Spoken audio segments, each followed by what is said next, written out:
two, and almost every part or sequel, of movies and shows, they always have a title to their sequels. They're like Fast and Furious, they have like their other names. Mamma Mia 1, like Mamma Mia, Here We Go Again. Avatar, Way of the Water. I was wondering, what title would you give Cobra Kai Part 1 and Part 2?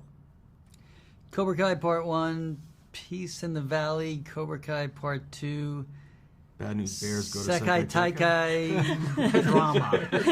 That's a good one. Bad News Bears go to Barcelona. Bears go to Barcelona. I like that. Perfect. It's like chosen Japan, so it's like.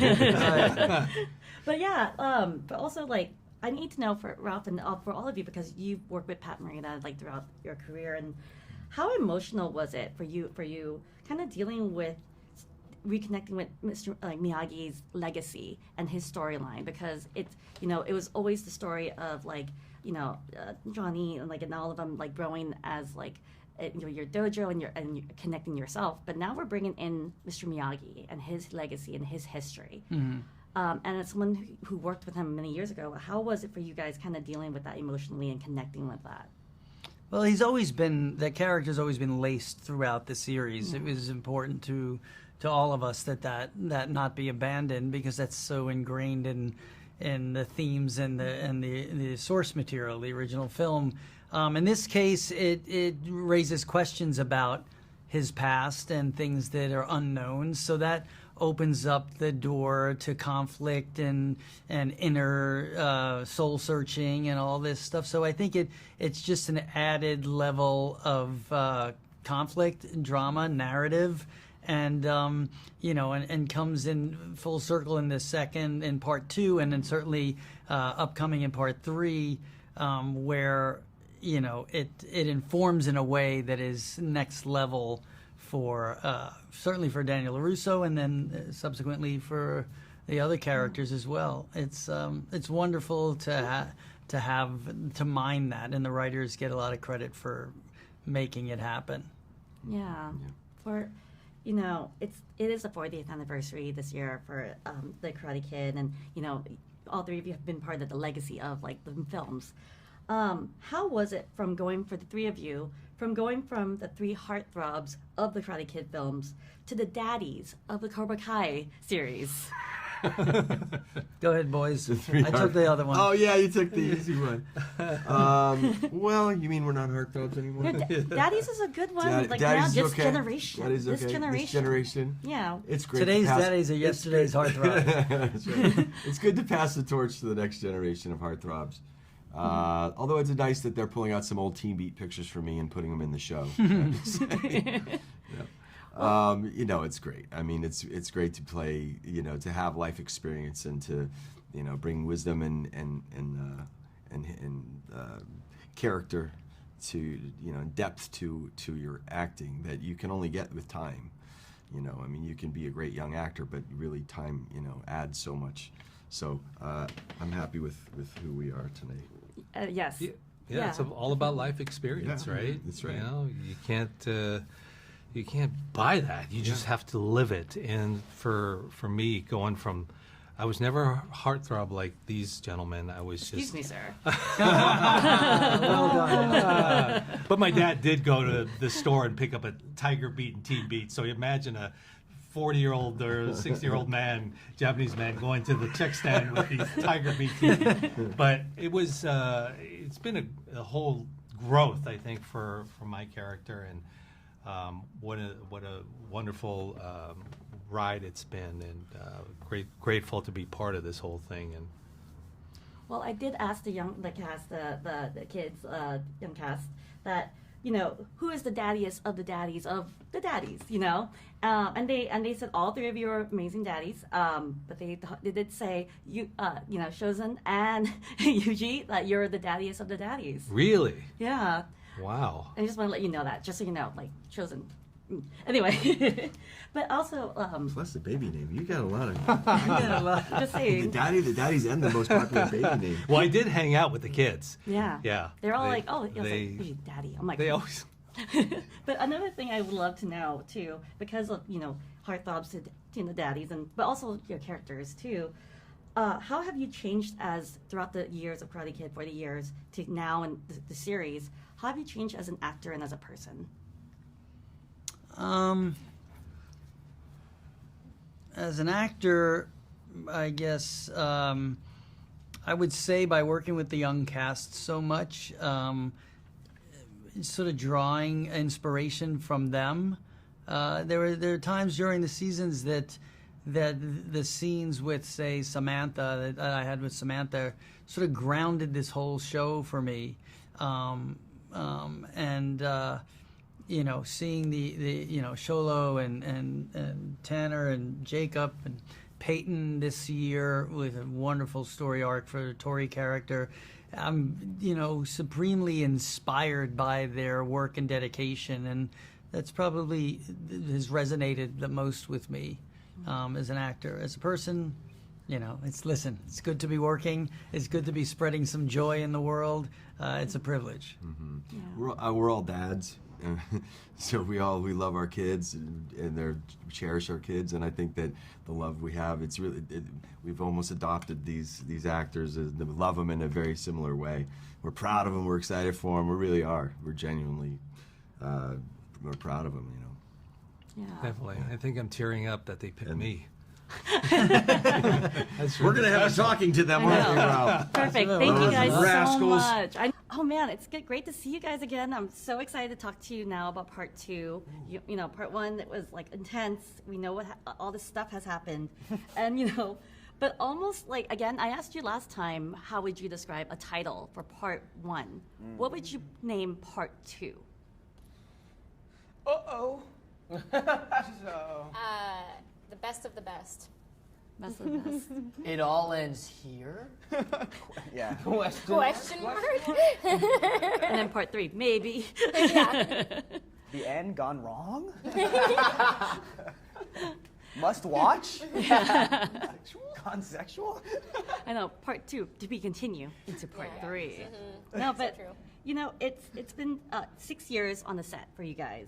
You know, 6 years of training, 6 years of like of acting and fighting. How confident are you guys now, 6 years later, feeling about your fighting skills? Like, Same. and who would win in a fight? I think we could all handle ourselves in a fight.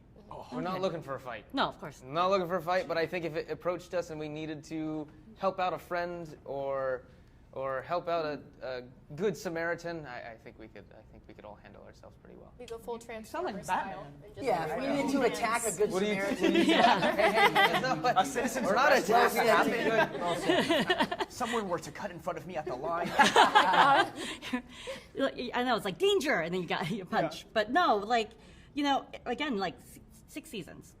Like 6 seasons of portraying this character. And, you know, you guys started like teenagers, like, and, you know, growing up, or, you know, as characters.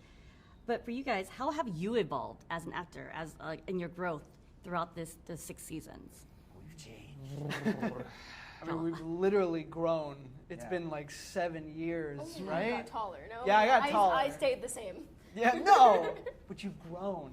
Yeah, we all grew. Yeah. We've seen each other at some great moments, some not great moments, in and out of different relationships. Like, it really feels like family, like stuff that we've experienced so much together, and for that I'm so happy. And I think there's a kinship that comes with getting to film the show together. It's like we know what it took.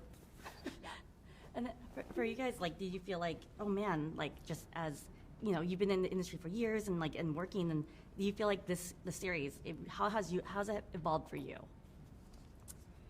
Oh boy.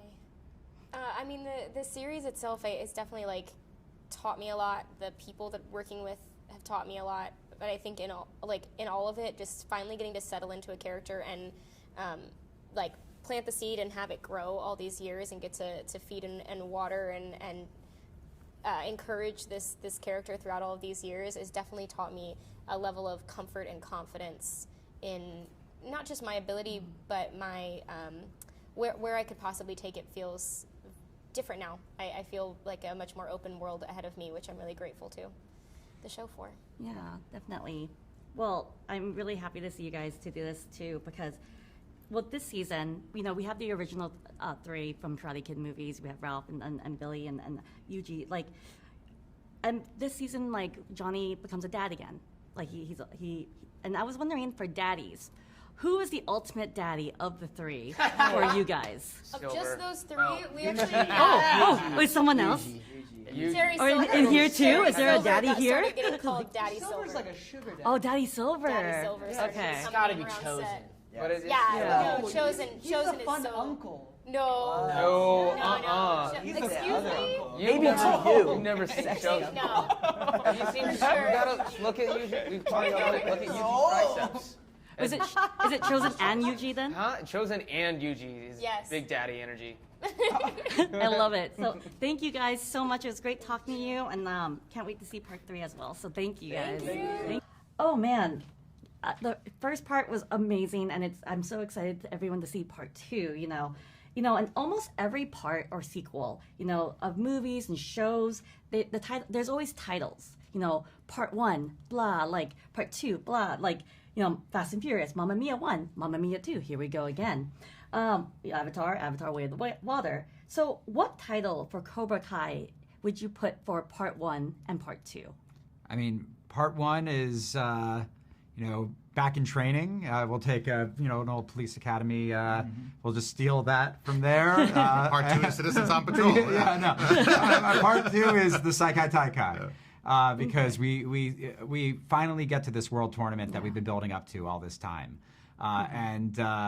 We're excited for people to see, explosive karate on a whole new level for us. Yeah, and then as a hint, you don't obviously know to tell us, but part 3, what would the title be, just as a warning? Karate Armageddon. Oh, I like that. That's really good. Like, it prepares you. But was there ever a moment though in the series, or even part 1 or part 2, where you were second guessing a moment, or second guessing adding things, or that you wish you added to, that you changed or explored? We have a healthy amount of second guessing everything up until the moment that the cameras roll, and I think that's why there's a lot of thought put into the show. We come into the writers' room with what we think is a pretty good template for exactly what's going to happen, and then we have fevered discussions that sometimes border on arguments because everybody's so passionate about this show. Not just the three of us, but so many writers who have been with us since season 1. And we come out of that with what we think is now the new template of what we're going to do. And then you enter production and everything changes sometimes because of a location, or because of somebody's availability, or because of what you can actually achieve. And we love that on some level because it forces you to punch your way out of a corner. And almost all the time, it leads to something new and unexpected that ends up being the right answer. Perfect. But with this season, it really explores Mr. Miyagi, his canon, his story, and his place in the Cobra Kai universe and Karate Kid universe.